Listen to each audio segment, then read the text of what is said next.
listen to that music fade out. Well, good evening, all you beer nerds, newbies, and know-it-alls, and welcome back to the 12 Beers of Christmas craft beer experience by City Brew Tours. My name is Brian Hathaway. My name is Julie Walker.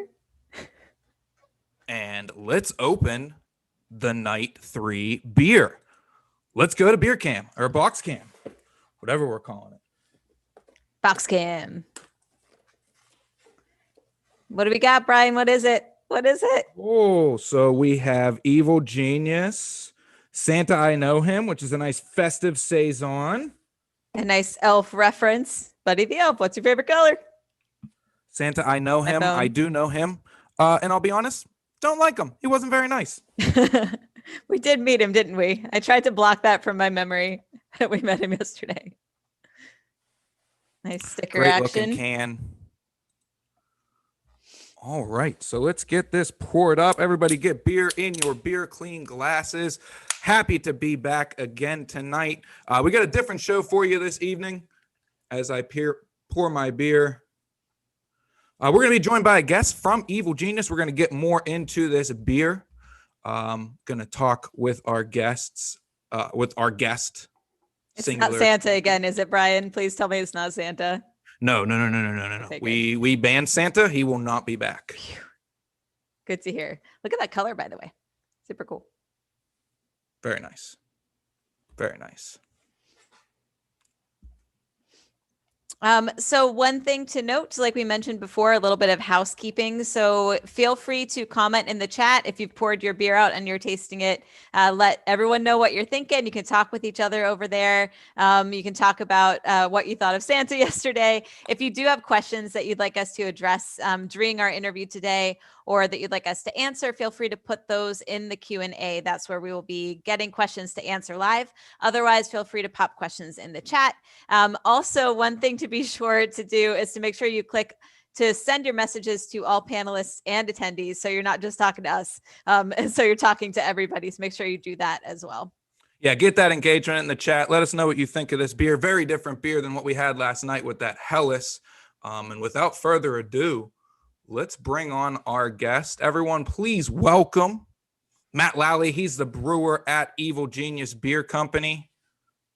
Matt, how you doing? Oh, I'm good. It restarted. There we go. We're done. Mute myself. Oh my goodness. Hi there. I'm great, guys. How are you? wonderful. Wouldn't be a Zoom call without a little bit of Zoom awkwardness. It's true. So cool. So we're drinking Santa I Know Him. Matt, why don't you tell us a little bit about this awesome beer? Look at that. Thanks very much. I will. So we have called this beer a festive Saison. For those of you who know anything about beer styles and beer history, Saison is a very general term. Saison is kind of the widest category of beer there is. If we're talking about Belgian beer, the Venn diagram of different Belgian beers, there's a lot of overlap. So it's a strong beer, it's a dark beer, it's Belgian. Is it a Belgian strong ale? Is it a Belgian dark ale? Is it a Saison? So, this doesn't quite hit so heavy as like an 11% Belgian strong ale.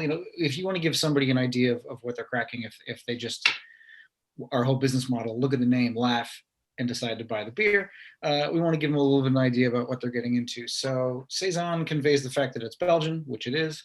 But as we know, Saisons can be 3.5%. They could be 8%. They could be light. They could be dark.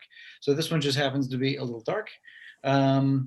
It is a little strong, 7 point, what are we looking at, 4%, if memory serves me correctly? 7.2.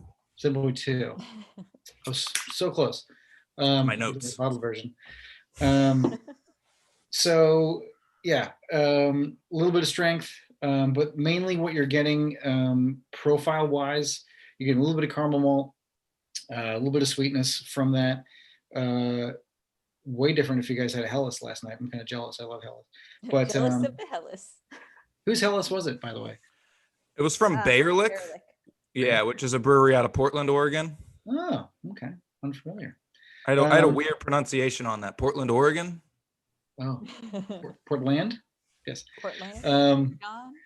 So yeah, so you're getting Belgian notes out of this bad boy. You're getting baking spices. You're getting cotton candy. You're getting clove. You're maybe getting a little banana. All, of course, from a Belgian yeast strain. And then this also has the addition of rose hips, chamomile, and black currants in the boil. So a lot of spices going on. I'm half paying attention to the chat. It's going pretty fast, but it was like coriander. I'm like, So no, much there's no coriander coriander. in it. It's just that's all citrusy fruitiness you get from the yeast. Cinnamon, wrong again. These are all esters and phenols and stuff that are produced from fermentation. So yeah, a lot of spiciness and stuff, but it's excellent. We actually just did a beer and cookie pairing, which we try to do little events like that now and again. And we paired this with one of those Trader Joe's gingerbread man cookies, the ones with the white chocolate on it. Dope pairing. Like the ginger spice and everything that goes with this really, really well. So we were very happy with that. Yeah. Sounds Wow. really good. I want to go get a gingerbread man now. I'll be right back. You won't be disappointed. So Matt, I would like to hear a bit about kind of your journey, maybe. So I'm a home brewer, and I know we had talked for a minute before this and you had kind of a background in home brewing. I know Brian is also a home brewer, and I'm sure we have a ton of home brewers in the chat and on the call. So I'd love to hear a little bit about kind of your journey from starting out as a home brewer to where you are now being a brewer at one of, I would say, one of the most popular craft breweries in Philadelphia. Well, yeah, so I started, depending on how far you want to go back, I started out not drinking beer. I didn't really start drinking beer till I was 23, something like that. All of my beer experiences in college were terrible, which was like, you've never been drunk, we're going to get you drunk. And then I would get violently drunk and not enjoy it at all. So why does anyone do this? This is not good. So there was a bit of a paradigm shift from drinking to get sloshed versus drinking because you like the taste of what you're drinking. So what really got me into craft beer was there's a few places in Philly called the Foodery, if anybody's familiar, chat or anything like that. I think there's one like 12th and Pine. The one close to me was at 2nd and Spring Garden. And you walk in, there's like 11 refrigerator cases full of beer. It's a mix your own 6-pack.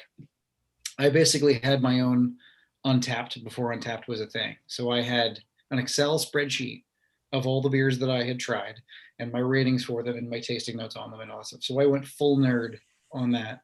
And then that just naturally segued into homebrewing. There was a couple people living in Northern Liberties, would meet him at the dog park, like, oh, homebrew. Oh, I've always wanted to get into that. And then we met up and did it together. And then I bought my own equipment. And so I homebrewed for a couple of years, not super, super long.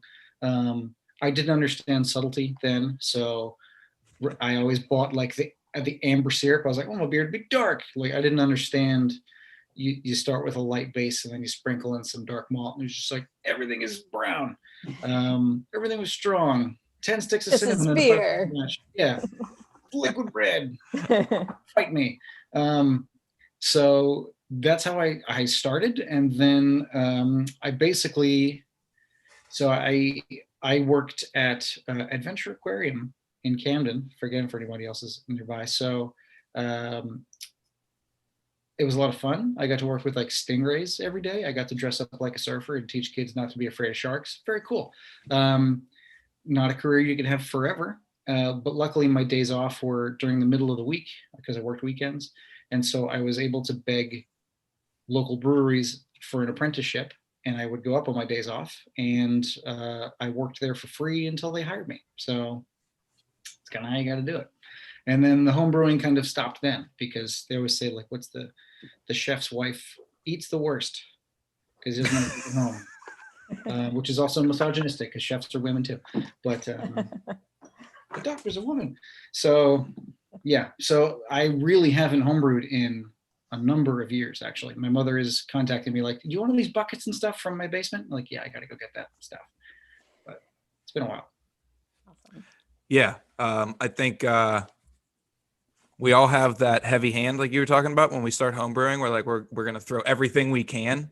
And I have a good question from the chat. Tim Manning asked, what exactly are currants? Because I'm not sure I know either. They are, so I get confused every time we go through ordering ingredients for this beer. Apparently there are two different things. There's like a British currant and then a black currant, which is they're berries basically. It's a dried berry, kind of like a raisin. But the other currant is something different, and that's not what we use. So there's a weird difference in specific what you're referencing with those two things. But they're like raisins. Yeah, gooseberries. Somebody's saying they're dried berries. Yeah, and then rose hips are they are the fruit of the rose plant, of like the rose bush. They are very like craisiny. I guess it's dried too, but they smell like when you open a bag of craisins, that sort of thing. So So were the rose hips more for flavor or aroma or color? What was kind of their use? Somebody in the chat was wondering that as well. I find that they really do affect color. You can see this is sort of reddish and not a whole lot of other crystal malt and stuff going in this beer. So I think they do contribute to that. Unfortunately, sometimes if you don't know what you're looking for, it can get lost in a lot of, because this has a lot of Belgian aroma and stuff going on already. If you ever seen like those sommelier documentaries where they're like, oh, I get tennis balls and I get fresh cut hose. It's like, if you've never smelled a fresh cut hose, how do you know what a hose smells like?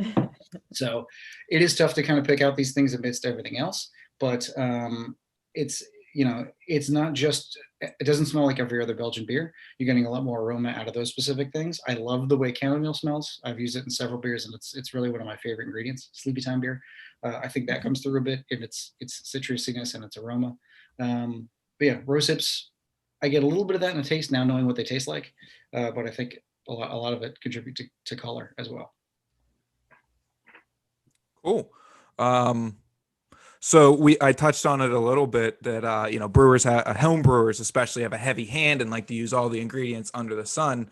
Now that you are fortunate enough to work at a brewery that does tend to use every ingredient under the sun, as a brewer that's probably exciting, but what kind of challenges does that come with that you weren't really expecting going into it? It's exciting and challenging. You're right. I did my apprenticeship and my first job was with Triumph Brewing Company, which there's New Jersey's oldest pub. There's one in Princeton. That's the one I was lead brewer at. And they kind of pride themselves on being a German style brewery. So I got really good at making like Keller beer and Helles and Pilsners and any kind of lagers. And if we did something out of the box, like I did a Zoickle Beer, what's a Zoickle Beer? It's a very little known style from extremely Eastern Germany on the Czech border I'm a history nerd. Here's some of this stuff. So if you've ever seen the 6-pointed star as a brewing symbol, like the Star of David, it looks like, it's two triangles, one inverted and one right side up. And 3 points stand for the elements, fire, water, and I think air is the third in this situation. And the other 3 stand for the 3 ingredients in beer, which with barley, hops, and water. So maybe water's twice. I don't know. But these people in these towns would basically homebrew in their house, or the local brewery would make wort and give it to them. And then they, in their homes, would finish it. And when that beer was ready to be brewed, they would hang the Zoickle, which is colloquial for sign, Zoigl, which is the 6-pointed star, on the outside of their house. And they'd be like, hey, like my beer's ready. And everyone would just go into their living room and drink beer. Like that is and there's like a society that's trying to preserve this happening and that sort of thing.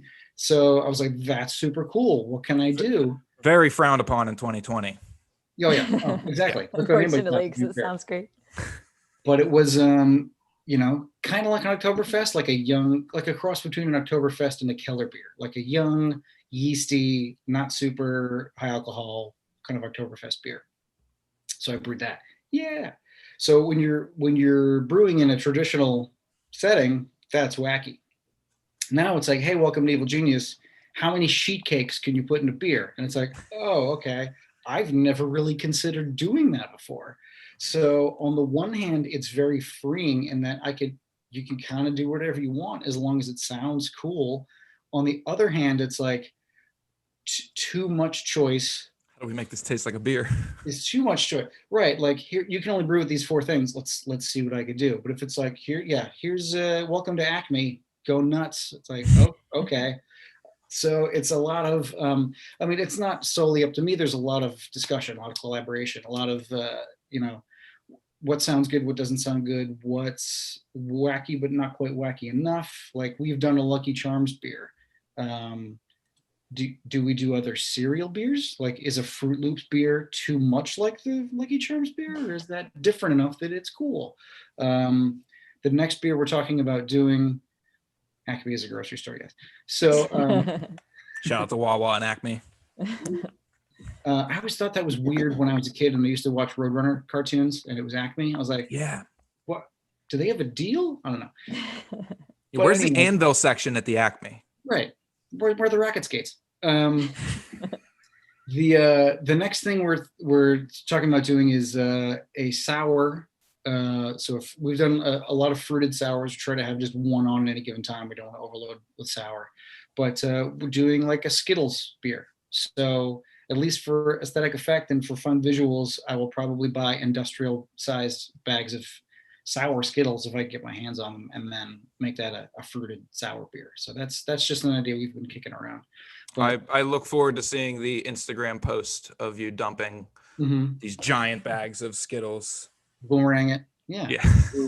Because I mean, yeah, we've done it with, you got to film it. We've done sheet cakes. We've done Swedish fish. We've done, in the sheet cakes, beer was also sprinkles. So we did 50 pounds of sprinkles, which are like wax. So when they went in the kettle, they kind of formed this layer. It was amazing. It was crazy to watch. It was like a science experiment as they melted and then reformed. It was very cool. Weird to clean. I was very afraid for my heat exchanger that day. But yeah, we've talked about doing more pastry stuff, Devil Dog beers. We've done a Crimpet beer. So Wow. It sounds like you have an audience for that Skittles beer from Steve in the chat. He said he's here for that. I think I am too. I love sour Skittles. I love sour anything. yeah. We're getting some questions as well, and I'm sure this is something you're used to answering, but this one kind of has a few different layers to it. So questions, first of all, about kind of the reasoning behind the names. So of course, Evil Genius is known for having some wacky names, some pop culture references. Right. So kind of broad, the reasoning for that. Diving a little bit deeper, the name Evil Genius, where that came from, and then the name of this beer, which I think Brian might have mentioned at the beginning, but for those who don't know, kind of the reference of this beer. So if you'd like to talk a bit about names, the beers and the brewery. Sure. So Evil Genius was founded in 2008 by Luke and Trevor, 2 guys who were attending Villanova University to get their master's. I like to say boo after that because I went to LaSalle. So 2008 hits, and of course the economy tanks, and they're like, oh, we're not going to get jobs anywhere. We should probably just start our own business. And they were both into beer. They're both homebrewers. I'm drinking beer, so I'm gonna burp now. Sorry. So they get it out. So they basically the assignments they had to turn in their business classes, they were doing the groundwork for Evil Genius. So they were like making business plans and doing all that stuff. They're like, hey, we're gonna start a business when we get out of here. Let's do all that work now. And so then they were surveying their classmates to see what names they liked, and Evil Genius won out of a bunch. I would love to know what the other candidates were. I'm not sure if that's public knowledge, but they kind of polled their classmates, and Evil Genius was the name that came out on top. So that was that. They registered the business at Luke's parents' house. And so for the first couple like months or years of the brewery being in existence, people would show up at Luke's parents' house and knock on the, like stand on the porch and knock on the door. Is this a brewery? Because they were, and we still are, a contract brewery, meaning that all of our production beer is made at a different facility. They have a lot of room, and we basically rent their space, and they make the beer for us. So I work at the Lab, which is our tasting room on Front Street in Philly. It's a 15-barrel tap room. All the beer that I make there, we only drink there. But anything you get out at bars, remember bars, and grocery stores, all comes from Susquehanna Brewing, which is up in Pittston, Pennsylvania, just outside of Scranton. So we contract them to do stuff for us. So they've gone through a couple of different contract breweries in the interim, but they're the closest one that they've worked with so far. And as far as the names go, our tagline for our business is very silly names, very serious beers. Everything is silly. I've heard Luke and Trevor talk several times about how we are selling nostalgia. Basically, a lot of our target demographic is young, millennials, older Gen Z, whatever. So if you see a name, and this worked for me before I even worked for Evil Genius, you see the name of the beer, oh, it's pretty funny, that's good, and then you try it and you're like, oh, I like this. So you kind of hook them, and then turns out the beer is also good. I think the first beer I ever had was I'll Have What She's Having, which is our chocolate hazelnut imperial stout. I've definitely bought beers on the name alone. That's a dumb reference. I like that. With any beer, people say like, oh, you can't judge a book by its cover, but like, what else do you have to go by if you're in a liquor store and you're looking at, these seem to have a sense of humor. Like, okay, there's little things like if somebody says like, hell, this is a Helles, and then if I look at the can, it says like this ale, I'm like, nope, that's wrong. No. I'm not gonna drink this. We actually have, so we communicate within the business on Slack, the app, and so there's all these different channels about maintenance and blah blah blah blah, and one of them is beer names. And so any employee can suggest a beer name, and if it's a good one, it goes on the master list. And then anytime we need a new beer name, Trevor, our owner, just pulls one from that list, and it can be a beer name. So any bartender, anybody who works for us can name a beer. It's usually movie references, and now it's starting to get more into like memes and like TikTok things and remember the beginning of the pandemic when the Tiger King documentary came out? We did a Tiger King beer. So way back then. Yeah. Long ago. I think I'd like to, I think it's a good time to give chat permission to throw up their best ideas for Evil Genius beer names. And also a really good question from Bill that I wondered as well. When brewers reference like pop culture or TV or movies, is there copyright issues that they could possibly step on? Okay. So we do a beer called You're Killing Me Smalls. Mm-hmm. And we had two of the guys from the Sandlot come by the Lab, our tap room, and pose with it and take pictures with our owners. And they were like, yeah, this is amazing. Mm-hmm. And then afterwards had like a mini meltdown in the office. They're like, what's happening? Like, what if we get in trouble for this? What if we have to change the name of the beer? Oh my God. Like, just freaking out because of the potential legal ramifications. I think we got a cease and desist from Lucky Charms when we did the Lucky Charms beer, but it was like, okay, we're done making it. Sorry. We do a beer called Fly Like an Eagle, which you're allowed to say that. And there's an eagle on the label wearing green and white. And the Eagles were like, come on, you guys. So we actually just changed the color of the label to blue and yellow, which is like the throwback Eagles colors. Yes. So it's just little things like that. But we don't use any, like, we wouldn't call a beer like the Big Bang Theory, but we could call, I was just going to say, we can call it Bazinga, but that's probably copyrighted too. You know what I mean? Like, you have to think about little riffs. So like we have a Family Guy beer called Shut Up Meg, that's just a phrase that's, that's probably never been on a t-shirt, but so we like to dance around things. And some of them are so long. So, whatever, make me a bicycle clown, which is a Wedding Crashers reference. Like, so usually it's obscure enough. Like, if but we're not necessarily saying anything that's copyrighted or yeah, you're not stepping on copyright laws. Right.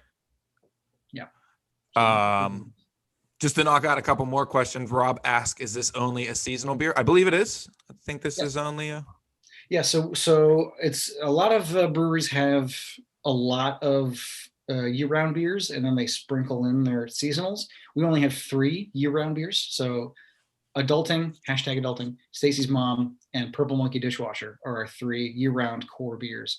And then we have several seasonals that overlap throughout the year. So right now, this came out, saying I know him, and then the next one to come out, which just hit shelves, is #Sorry Not Sorry, and then the next one that's coming out is New Phone Who Dis.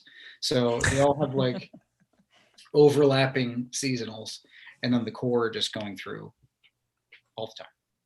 This is seasonal, yes.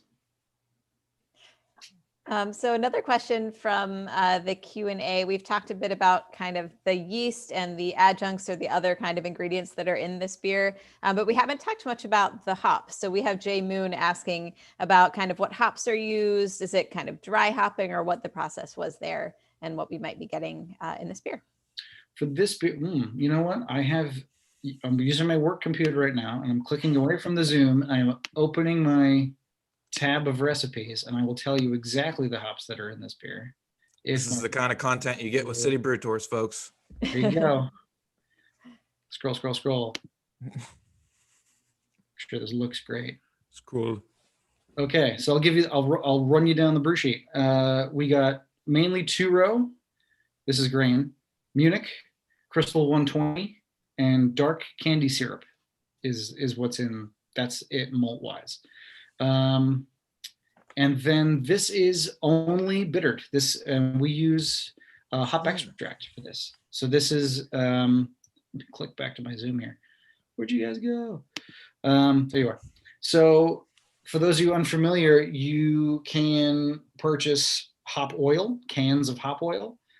Just about all of our beers are bittered with hop oil because it is more efficient. You get a higher yield because you don't have as much hop absorption and things with that. And especially in a beer like this that doesn't have a whole lot of hops in it, period, you get to maximize your yield.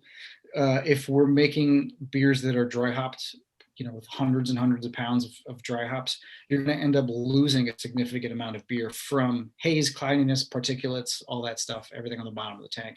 So when you can, we just bitter with extract. So this has Warrior extract in it, and that's it. There are actually no other hops in this beer. I mean, there's so much else going on. I guess you don't really want to throw more hops in there. Hops are not the star of the show in this beer. You don't really need any hop flavor. Yeah, that hop extract tastes pretty good, huh? You ever try to taste some of that? Taste it? I think I've accidentally tasted it. You open a can and you get it on your fingers, and then you're sticky for the rest of the day. So Yeah, it's really, really bad. Question from the chat. Edward asks, "What's your favorite style to brew?" Ooh, I'm never quite sure what people's aim is when they ask that, because it's because the simple answer is a beer that doesn't involve a ton of other steps. Like if you're baking a cake, it's kind of the same deal every time. Doesn't matter if it's a chocolate cake or a vanilla cake, you're baking a cake at the end. But if you're baking a cake and it's got strawberries on top and you have to spend an hour chopping strawberries, that's just an extra step that makes it harder. So for a beer like this, if I was to brew this in a small batch, we basically have to make we take a big box of cheesecloth and I cut it into strips, and then I put those in buckets, and then I put whatever my other ingredients are. If I'm using chamomile, rose hips, coriander, whatever it is, sometimes you can use a spice grinder or whatever. You put it in, you got to bag them up, and then you got to toss them in. And then usually you're putting those in during the whirlpool. So you have all of these bags that were about 5 pounds, but are now soaking wet. So they weigh like 30 pounds in the kettle, and you're whirlpooling. So all of the strings are getting tied up like this. So the end of my day when that happens, and they stay in during knockout. So the water level, the liquid level, the wort level goes down. And at the end, you're looking down into the kettle and you just have all these 30-pound bags of wet stuff. So I have to reach in, and I usually cut them with scissors and then yank them out, and they're still dripping, and I'm wearing gloves, and I get all sticky, and they're scorching, they're boiling hot. It's a lot of fun. So any beer that I don't have to do that during is my favorite beer to make. the nicer answer is, I mean, aside from making, I would really enjoy drinking certain beers. So if I get to make a German Pilsner, chef's kiss, that means I really like brewing that, because that means in a couple weeks I'm gonna get to drink it. Hey, you brought up the Oktoberfest that you brewed at the previous brewery before. I read an article last night that said that you got the chance to kind of retool the Evil Genius Oktoberfest recipe this year. What was that like to reapproach a recipe that was kind of in circulation, that people were familiar with, that you were going to take and, you know, possibly mess up for some people? Yeah, well, I didn't do that much to it. The goal when making traditional German beers generally is to use one kind of malt. So like a German Pilsner malt, the end. Our Oktoberfest is pretty much Weirmann Munich 2, like the end. I've seen some recipes for Oktoberfest. It's like, it's got some C120 and it's got some, I'm like, what are you doing? Like, if it tastes good, go for it. But I was trained like just in one shot. What we used to do was, and a little inside baseball here, grain comes in 55-pound bags, 25-kilogram bags. And so if you can use whole bags, that's great. It makes inventory easier. You don't have to like tie them off and leave them in a corner and be like, what's that half a bag? So we were using about half a bag of acidulated malt in a batch. This is just the Oktoberfest we brew on a 15 barrel batch. And I said, it's already got dark malt in it. So again, to talk science, dark malt is more acidic than lightly roasted malt. So if you're making a German Pilsner and it's all Pilsner malt, it's all light malt, usually you'll add a certain percentage of acidulated malt, which is malt that has been affected with lactobacillus bacteria, which lowers the pH, which gives you better fermentation. If you are making an amber ale, you don't need to add acid because it's got enough dark malt in it that you don't need to acidulate it. So our Oktoberfest we've been making for a long time had these dark malts and also like half a bag of acid malt in it. And just drinking it, I was like, this is it's not sour, but it could be a little less, sour. So I pretty much eliminated the acid malt in the recipe. And I was like, I hope it doesn't taste that much different. I think it tastes a little better. I think it's the maltiness is a little more rich. So again, nothing that's going to ruin the beer, but I feel like Little tweak. Yeah, your ability to do something over again, why not try to make it better every time? Kaizen, constant improvement. So yeah, unfortunately, before, when I was working in a brew pub at Triumph, where I was working before, I would brew an amber ale every 2 weeks because it was a flagship beer and it was always on tap. So I really got to play with, what if I mash in at 148? Or what if I mash in at 152? Like, how is that going to, and you could taste them back to back. Evil Genius has a little more of, we have more tap lines. We have more stuff going on. I'll brew pretty much one batch of Oktoberfest and then not brew it again until the following year. So yeah, there's not as much honing going on, but I mean, hopefully you can remember what happened before, or you can actively taste something and take notes that you come back to the next year. So thinking about, I think you mentioned that you like Pilsners. I'm not sure if this will be the same answer, but we have a question in the Q&A that I think is a fun one, both for you and for everybody watching to answer in the chat. So let's say this is kind of like desert island beer. Let's say Isaac says there's a fire. You've only got a couple minutes. What's the one keg that you're bringing out with you? Ooh, what's the one keg I'm bringing out with me? It's a hard question. It is a hard question. Who is your favorite child, Matt? Pick one. Who are you leaving behind? The end of the good son. It would most certainly be a lager. I always say this, that a lot of people will ask brewers, what's your favorite? Is it, you like triple IPAs? Do you like bourbon barrel aged? Like lager, Pilsner, all the time. The end. Yep. Classic. If you're putting me on the spot, like with a macro, something I could get easily, it's going to be High Life. Like champagne. I drink a lot of High Life.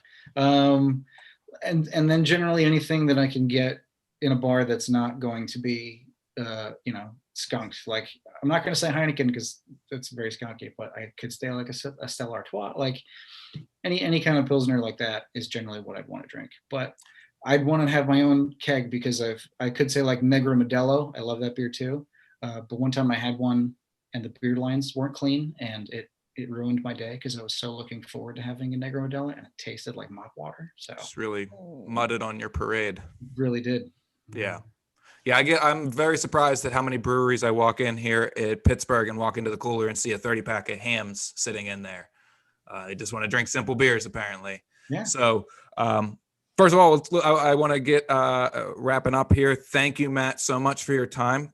Anything you want to plug? Where can people find Evil Genius Beers? Where can they find you, possibly? You can find me in Merchantville, New Jersey. I meant, like, do you have social? I meant I was trying to lead you into plugging Come, you knock on the door, you knock on company. the door and say, "Where's the beer?" Come find me. No, so I'm at Evil Genius Matt on Instagram. I try to post beer content once a month. I'm not super, active on there. I apologize. Here's a little behind the scenes. I haven't brewed in over a month because I brewed a bunch during the pandemic, and now all the tanks are full, and they're full enough where it's like, okay, like I guess I can polyurethane some tables and reorganize the toolbox and like all the other odds and ends that you do around a brewery. Rotate the tires of the brewery. Yeah, brewing content's a little thin right now, but there's that. I do want to plug, so talking about High Life, we do have our collaboration with Miller High Life out right now. Whoa. Yeah, the mimosa of beers. It's called Brunch So Hard.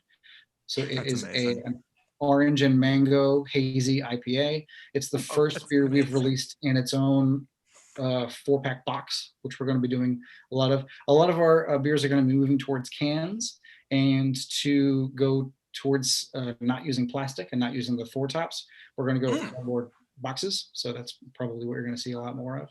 But this was a collaboration we did with High Life. So the logo is really cool. It's the girl in the moon, but it's got the Evil Genius blue ring around it. So it's a collaboration logo. Very cool. We're also doing, for those of you in the Philly, South Jersey area, we just did a collaboration with Chimney Rustic Ales, which is in Hamilton.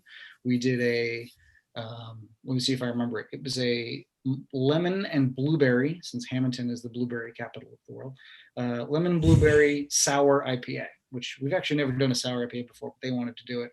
That should be getting distributed soon. I think we're going to have a keg or 2 of that at the lab because we did it together, but they're distributing it. And other than that, we're in 7 states. You can go to our website and use the beer finder and find where Evil Genius is, but anywhere you see our logo on brightly colored boxes, anywhere in the Eastern Seaboard, New England area, you can find our stuff. And come to the lab. We're in Fishtown, right under the L. We do have a beer garden that is open with heaters and a tent and stuff. And we actually just opened 2 pop-ups in Philly. So there's one in Northern Liberties and one right behind the Kimmel Center. So different neighborhoods. We're really trying to not only get some more beer out there, but 2 more locations enables us to keep people employed during this time, give them hours, give them tips, that sort of thing. So awesome. So come by and see us. That's great. Well, Matt, thanks again for your time. Thanks for sharing some beers and sharing some knowledge. Julie and I are going to wrap up here, but have a good evening, Matt, and thanks again for joining us. You too, guys. Thank you. Thanks so much, Matt. That was awesome. Thanks for coming, everybody. Thank you. To everybody in the chat and watching on YouTube, we are posting new content every night at citybrewtours.com/Christmas. So be sure to check out tonight's blog, which will be a little bit more about the use of adjuncts and interesting ingredients in beer, written by our colleague and live homebrew guide, Mike Schramm. So be sure to check that out tonight. And check back with us tomorrow. Join us again at 8 p.m. at the same link. We'll be talking with another special guest about some more beer ingredients that tie into the beer that we'll be opening from the night 4 slot. Yeah, I'm so excited. Can't wait to open that with everyone and share it and get to talk a little bit more about beer and about how beer is made. Awesome. Well, join us again tomorrow for more craft beer adventures. Same bat time, same bat Zoom link. I think. Cool. Good night, everyone. Thanks again for joining. Good night, everyone. Cheers.